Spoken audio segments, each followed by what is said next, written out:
말씀 베드로 후서에서 보겠습니다. 신약성경 383페이지. 신학성 오래가 끝나갔는데 조금만 기다려요. 오늘 설교 짧게 할게요. 준서가 삐뚤쳐도 갔어. 자, 베드로서 1장 1절부터 4절을 수시간에 들었던 말씀이지요. 자, 다시 한 번 더 새김질되는 시간. 예수 그리스도의 종이며 사도인 시몬 베드로는 우리 하나님과 구주 예수 그리스도의 의를 심히고 동일하게 보배로운 믿음을 우리와 함께 받은 자들에게 편지하노니, 보배로운 믿음, 하나님과 우리 주 예수를 알므로 은혜와 평강이 너에게 더 많을지어다. 그의 신기한 능력으로 생명과 경건에 속한 모든 것을 우리에게 주셨으니 이는 자기의 영광과 더불어서 우리를 부르신 이를 알므로 말미암으니라. 4절 읽겠습니다. 시작. 이로써 그 보배롭고 주기 큰 약속을 우리에게 주사 이 약속으로 말미암아 너희가 정욕 때문에 세상에서 썩어질 것을 피하여 신선한 성품에 참여하는 자가 되게 하려 하셨느니라. 아멘. 기독교는 약속의 종교. 아브라함 하나님, 이삭의 하나님, 야곱의 하나님, 그건 바로 뭐냐면 아브라함과 이삭과 야곱의 약속하신 하나님이라는 거거든요. 그래서 여러분들은 노력으로 살아가는 것이 아니라 약속을 믿는 믿음으로 살고 있는데, 안타깝게도 이 약속을 참 잘 모르기 때문에 그래서 우리가 삶을 잘 힘들게 살아가고 있는데, 쉽게 얘기하면 개 생명으로 태어난 개는 개 생명 안에 있는 것으로 살잖아요. 개 생명을 태어난 개도 지혜가 있고, 개 지혜가 있고요.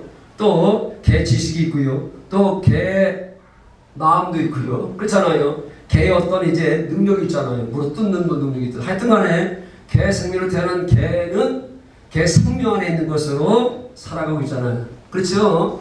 또 인간의 생명으로 태어난, 육신의 생명으로 태어난 인간들은 똑같습니다. 육신의 생명 안에 있는 것들로 살아가잖아요. 그 생명 안에 있는 뭐 지혜도 있고 지식도 있고 성품도 있고 또 이제 능력도 있고 권세도 있고 뭐 이런 것을 가지고, 사람들도 능력 있잖아요. 사람들 지혜가 있잖아요. 뭐 사람들의 지혜가 보통이 아닌데요. 하여튼 간에 어떻든 간에 인간을 태어난 인간은 인간의 생명 안에 있는 것을 이제 가지고 산다, 누리며 산다라고 하는 거죠. 그런데 우리는요, 한 단계 더 초월해서 여러분들은 뭐로 태어났냐면 예수 생명으로, 하나님의 생명으로 태어났기 때문에 하나님의 생명 안에 있는 권세와 능력과 지혜와 지식과 그리고 성품과 부여, 이걸 누리고 살아가는 걸 신앙생활이라고 하는 거죠. 그래서 하나님께서 뭘 약속했냐면 두 가지를 약속했습니다. 첫 번째 언약, 두 번째는 여러분들 계속해서 지난주 들었는데, 두 번째 언약은 쉽게 얘기하면 너희들을 하나님의 생명으로 낳겠다. 내가 성령을 통해서 내 마음에 할례를 풀어서 하나님의 예수 그리스도를 알게 하소서 너희들을 하나님을 사랑하고, 그리고 마음과 목숨을 더 뜻을 다해 하나님을 사랑함으로 말미암아 생명을 얻게 하겠다. 하나님의 생명으로 낳겠다고 하는 것이고요.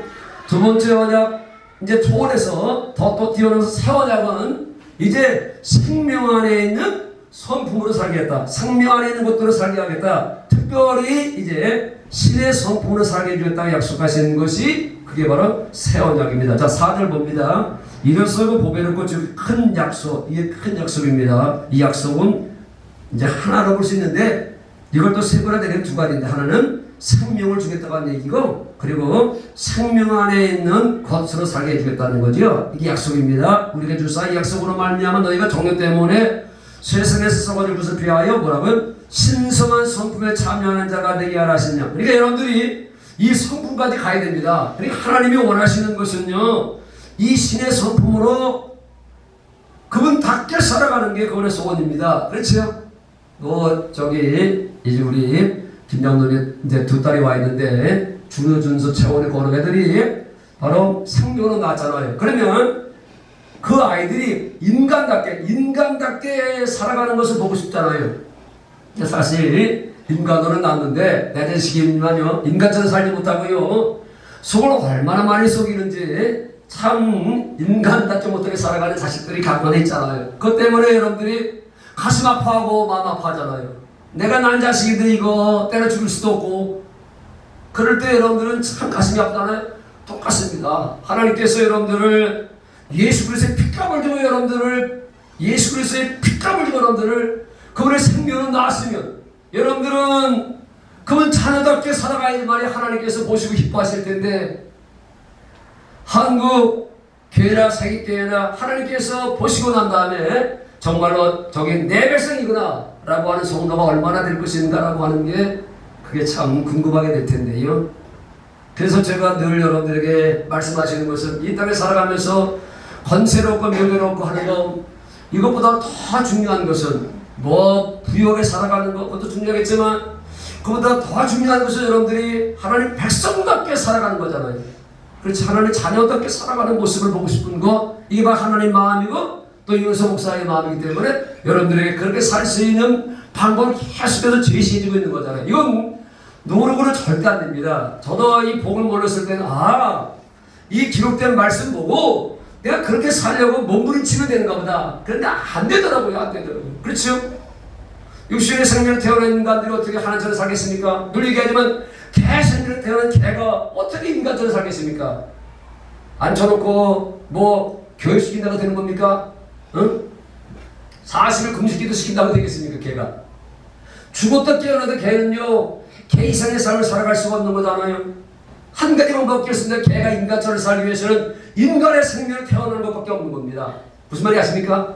여러분들은요, 죽었다 깨어나도 하나님의 말씀대로 살 길이 없습니다. 노력한다고요? 안 됩니다. 작심삼일입니다. 내가 목사인데 이렇게 살아가야 되지라고 그렇게 다짐을 하고요, 또 나가도 안 됩니다. 저도 이제 테니스 대회를 갖고 나가게 되면요, 파트너를 잘 만나면 하루가 줄넘기 운동하고 되는데, 파트너를 잘 만나면 이게 혼자 하는 게 아니잖아요. 이게 복식이기 때문에 이게 손발이 맞아야 될 텐데, 어떤 때는 파트너 잘 만나게 되면요, 하루 종일 인상을 쓰게 된다니까요. 내가 목사이기 때문에, 목사인 걸 알기 때문에, 그러니까 내가 목사이니까, 그러니까 목사인데 그래도 숨기려고 하면 안 되게. 그런데요, 제가 참고 그러다가 어떤 때 폭발할 때가 있더라고요. 그러니까 안 되더라고요. 내 입으로 안 됩니다. 내가 목사이기 때문에 내가 목사답게 살아야 되지, 그런 데가 되는 게 아닙니다. 내가 장로니까 장로답게 살아야 돼. 그래서 장로답게 사는 것이 아니라고 하는 것이에요. 그래서 하나님께서 약속하신 것이 바로 뭐냐면, 내가 너희들을 나처럼 살게 해주겠다고 약속하신 겁니다.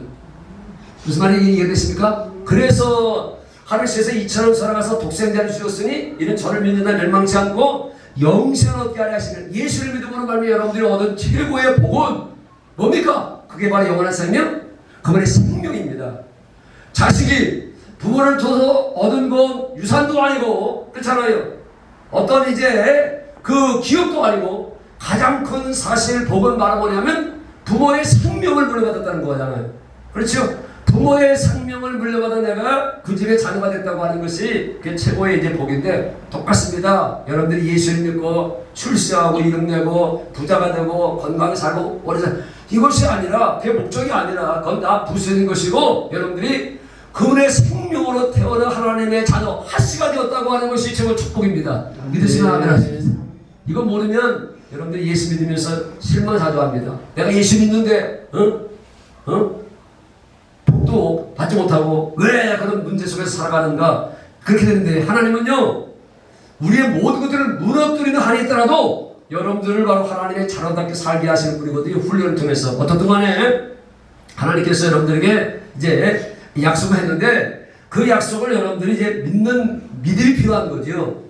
하나님의 약속을 믿는 믿음, 이걸 보배는 믿음이라고 하는데, 성경 한번 잠깐 보겠습니다. 로마서로 가서 봅니다. 앞으로 당겨서 오늘 설교를 아주 짤막하게 하려고 했던 건데요. 자, 로마서 4장 봅니다. 이만한 믿음 정도. 신약성경 245페이지. 신약성경 245페이지. 로마서 4장 17절, 이게 보배는 믿음이죠. 기록된 바 내가 너를 많은 민족의 조상으로 세웠다 하신 것 같으니 그가 믿은 바 하나님은 죽은 자를 살리시며, 여러분들도 이 정도 가야 됩니다.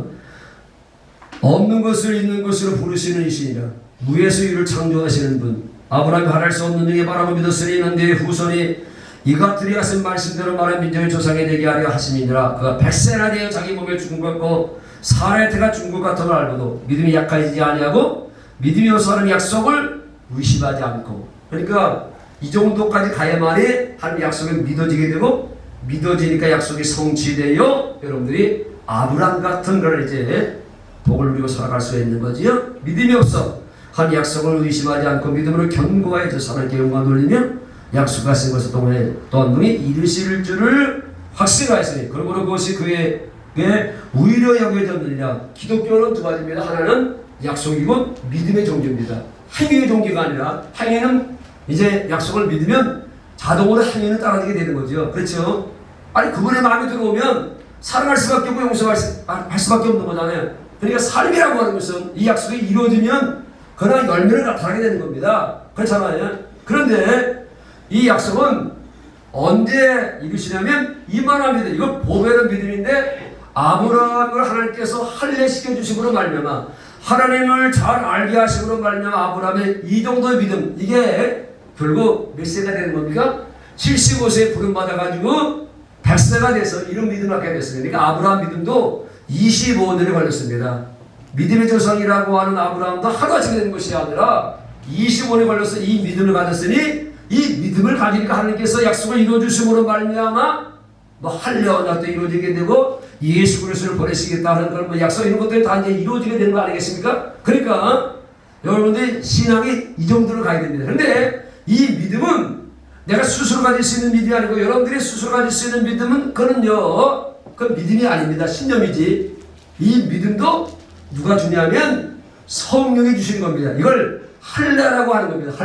할례 받은 믿음, 할례 받은 마음 다 똑같은 것인데요. 하나님께서 아브라함에게 할례를 베풀어 주심으로 말미암아 아브라함이 이 할례 받은 믿음, 어떤 믿음이라고요? 믿음과 죽은 자를 살리시며 없는 것을 있는 것으로 부르시는 이시니라. 하나님은 죽은 자를 살리시며 없는 곳에서 있게 하시는 하나님이시는 믿어져야만이 여러분들에게 이제 약속이 믿어지게 되고 그 약속이 성취되게 되는 겁니다. 자, 오늘 본문으로 와가지고 말씀 마무리하도록 하겠습니다. 자, 그래서 결론이 바로 뭐냐면 하나님께서 이제 이겁니다. 다시 베드로후서 1장 이제 4절부터 이제 봅니다. 다시 이제 마무리 짓겠습니다. 이로써 그 보배를 준 큰 약속을 우리에게 주사. 하나님의 약속은 누가 이루시는 거예요? 하나님이 이루십니다. 그분의 약속은 그분이 이루시는 겁니다. 그래서 예수 그리스도를 보내셔서 새 언약의 증거자로 언약의 성취자로 하나님께서 역사하시는 거잖아요. 약속으로 말미암아 너희가 정욕 때문에 세상에서 썩어들기 피하여 신성한 성품에 찾는 자가 되게 이 신의 성품을 가지고 사는 게 결과적으로 영원히 잘 되는 것이고 이게 천국 되어 살아가는 것이고 이게 하나님 나라가 되어 살아가는 것이고 교회가 되어 살아가는 것이고 예수 이름으로 살아가는 것인데 그러면 여러분들 속에 신의 성품이 있다고 하는 사실을 어떻게 아냐면 이겁니다. 5절 그러므로 너에게 더욱 힘써 너희 믿음의 덕의 지식의 절제 인내 경건을 7절 경건의 청교회의 사랑을 더하라. 이걸 먼저 번역해 가지고 있는 성경은 사랑을 공급하라. 하나님께서 보시는 거 이거 아니면 여러분들 속에서 그분의 사랑이 흘러가기를 하나님께서는 원하시는 겁니다. 무슨 아십니까? 이거 하나입니다. 하나님께서 여러분들을 그분의 생명으로 나오신 목적은 그 생명 속에 있는 것들이 나를 통해서 나타나기를 원하시는 거거든요. 그 중에 대표적인 것이 바로 뭐냐면 그분의 성품이 나를 통해서 나타나게 되는데 그 성품은 다른 말로 얘기해 그 마음은 하나님을 사랑하는 마음이고 영혼을 사랑하는 마음이거든요. 이 마음만이 모든 것을 살리게 되어 있습니다. 여러분들의 가정이 살기를 원하십니까? 교회가 살기를 원하십니까? 내가 살기를 원하십니까? 그러면 반드시 나를 통해서 그분의 사랑의 생수가 흘러가야 됩니다. 나를 적시고 우리 이웃을 그러면 하나님은 나를 통해서 이제 드디어 역사하십니다. 근데 아직 우리가 여기까지 못 갔기 때문에 여기까지 가기 위해서 우리가 지금 기도 중에 있는 것이고 여러분 복을 두고 있는 거죠. 나를 통해서 사랑이 흘러가야 된다고 하는 거죠. 이걸 주님이 원하셔요. 그러면 이 세상은요 훨씬 더 밝아질 수밖에 없습니다. 여러분들 마음도 그렇고 여러분들 가정도 그렇고 그렇습니다. 이 사랑이 아내에게 또 남편에게 자식들에게 공급되면 이들 공급되면 얼마나 행복하겠습니까? 이게 천국입니다. 그래서 천국 되어 살기를 원하시는 거거든요. 그게 약속입니다. 이 땅에서도 죽어서만 천당 가지 말고 너희들은 그 마귀의 역사하는 그 어둠이 역사하는 미움으로 가득 찬 세상에서 내 사랑으로 살다가 천국 뛰어 살다가 천국으로 오라는 거 아니겠습니까? 여기까지 가야만이 그래야만이 주님께서 드디어 이제 여러분들에게 이제 소위 말해서 소원을 이뤄주시는 거잖아요. 제가 늘 얘기하잖아요. 여러분들 통해서 사랑이 공급되면 사랑하면 내가 나머지는 다 해주겠다는 겁니다. 여기까지 가야만이 하나님께서 그때 이제 역사하시는 겁니다. 여기 가기 전까지는요, 육신적인 것들을 하나님께서 여기까지 가야 되는 거잖아요. 자, 이게 신의 성품입니다. 이걸 공부하며 살아가게 될 때 거기가 천국이고 거기에 이제 어둠이 다 떠나가는 겁니다. 저주도 질병도 가난도 다 떠나가는 거잖아요. 자, 8절 이런 것이 너에게 있어 훌쩍한 중 너희로 우리 주 예수 그리스도를 알기에 게으르지 않고 열매 없는 자가 되자. 반대로 이게 열매입니다. 열매. 이게 바로 여러분들이 맺어야 될 열매잖아요. 사랑 공급하며 살아가는 게 성령 열매잖아요.